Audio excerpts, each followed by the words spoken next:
talking to you about revision strategies, and actually this presentation started off as a walkthrough of this is some stuff I've done, but actually as I thought about it, I realised that what I've actually made is kind of like a strategy for learning and to develop the student as a whole person rather than just someone that we shove through an exam system. If you want to find me on Twitter, I'm at RLJ1981. I'm on it quite a lot. It's probably an issue actually. Just click on me, please.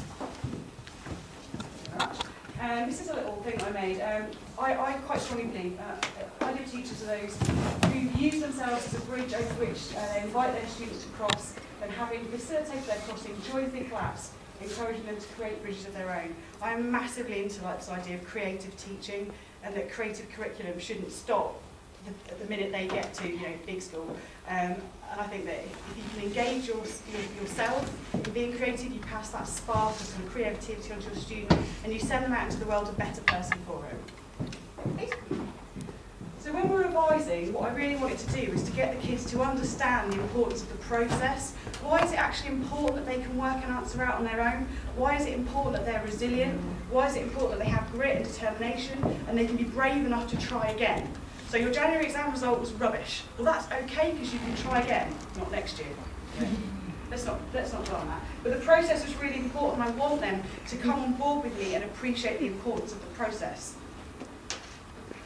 Alongside that, I also think it's really important to let children play, and even though some of my learners are 19, and some of them are even 20, give them some Play-Doh and they are well happy. The importance of play is massive. They are under a lot of stress and a lot of pressure, and it provides a supportive, it's almost like a release system. They're doing something kinesthetic, they're doing something active, they all leave buzzing. And it's kind of part of the reason I always have lesson intro music. Like, I play something massively loud. If you can't hear it in reception, it's not loud enough. You want to bring them up. Bring them up, yeah. Learning is hard, yeah, but it can also be fun. And that's part of engagement and part of kind of what I try and do. So this kind of led me to think, this is what I think revision is, and why it works for me and why it works for my students, and it's reflected in our exam results. That you focus on the importance of the process, and the students understand why they're doing something. You give this aspect of play, and this will lead you to progress. And I don't necessarily mean progress in terms of exam results, or progress in terms of rapid and sustained. I mean progress in terms of how do they leave you as a person going into the big world. Because mine leave me and they go to university, they go and get jobs. I want to make them the best person that they can be. And I think that that's what progress is. That's what our jobs as teachers is.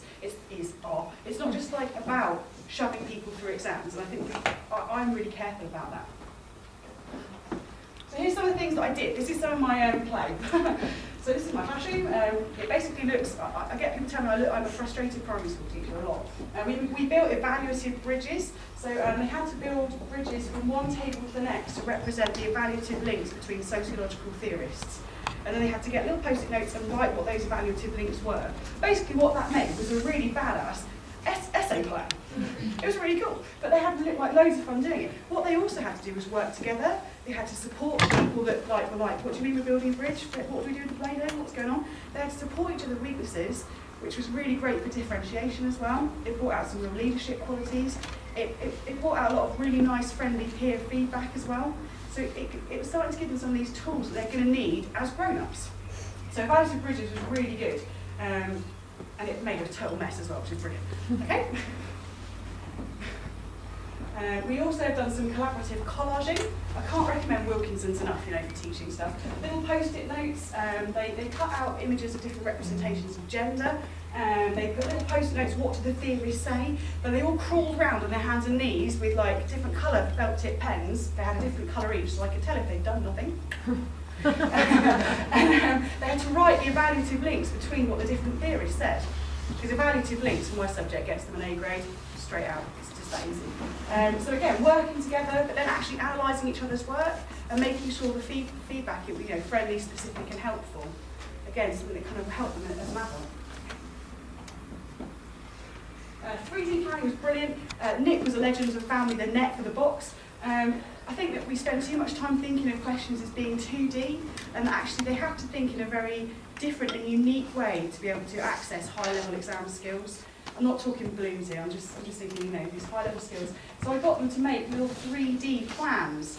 And they absolutely loved it. And the dedication, the effort, the time they spent making these beautiful little boxes, and then how delicately they folded them all up. It's like, my public services students sat there with glue, for nearly an hour. And they were so happy and focused. That has by far been the most successful thing they've done, because the focus on the work. They absolutely loved it. They're very precious about their boxes. They're in a special big box themselves, and I'm not allowed to even touch them. But it was really, really good. And they took real pride in their work. Pride in each other's achievement is another really important skill. Okay, this was part of a thing I did with Solo. They had to design new structural things where they were given a topic to become experts in. They made QR trails for each other, like Solo stations. Some of them did this amazing. They made blogs and then linked it to it. They made podcasts linked to it. One kid I thought was amazing made a Marxist feminist Twitter feed and made a QR tag to the Twitter feed and spent a whole week pretending to be a Marxist feminist, just in case anyone looked. The next lesson, they all went round and they did their scanning. It sounded like we were in Tesco's with their QR scanners, and they filled out their little grids and they made some brilliant work from it. But the level of work, they were working at a really high level because they knew other people were going to access it. So this idea, again, of kind of motivating, but also brilliant for differentiation. Totally caught the bottom and it massively inspired the top. What we did then with the information they found was make giant Solo hexagons. Why do something really small when you can make it massive? So we made these massive, they made these massive hexagons. We went outside and we spent a whole lesson just rearranging it differently. So this basically formed an essay plan for them. But again, they had to work together because some of them were experts in the gender gap in pensions, yay my subject, and some of them really weren't, and they had to go around and move them all around together. Well, actually, you've got Catherine Haking, she says women don't want to report that. And they spent loads of time moving it all around together, so by the time they left, they had the most amazing A-grade understanding of what the topic provides. This will, I hope, be borne out in their mock. This was CSI sociology. So I got a kid to lie on the floor and pretend to be dead. There was quite a lot of debate about where we should look most dead. So, and then they had to in teams make the markers. Again, it's just essay planning, right? So the sociologist says this, and then they come along another team and they have to negotiate, well, who's going to evaluate that?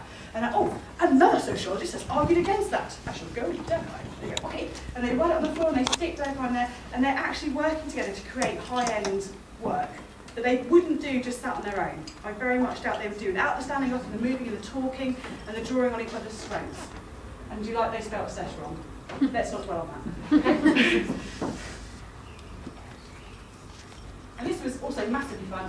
We used this to teach social mobility. They made a giant snakes and ladders on the floor. Things I've learnt from this is that masking tape on the floor is genius. You can do loads with it. And I thoroughly recommend you have a go. And also, chalk comes off.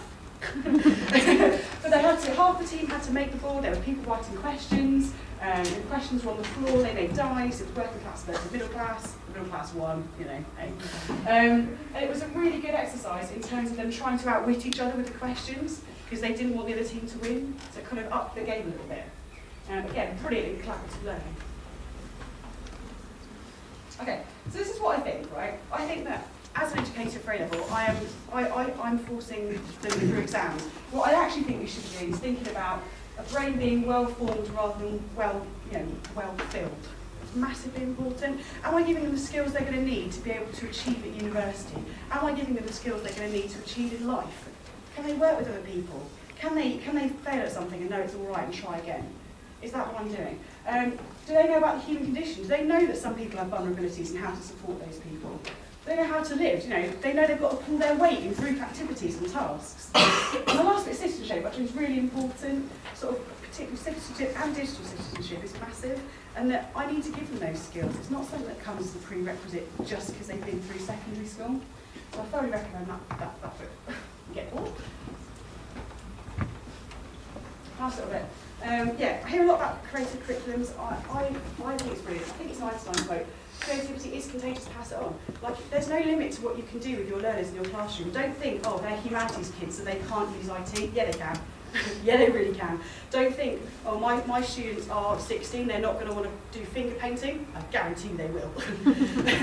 Give your learners a chance and you'll be amazed at what they can do, and actually it's a privilege to be able to pass on that gift. And when they go to university and they come back and they've got a degree, they always remember those lessons and the skills they've got. I firmly believe that this one works.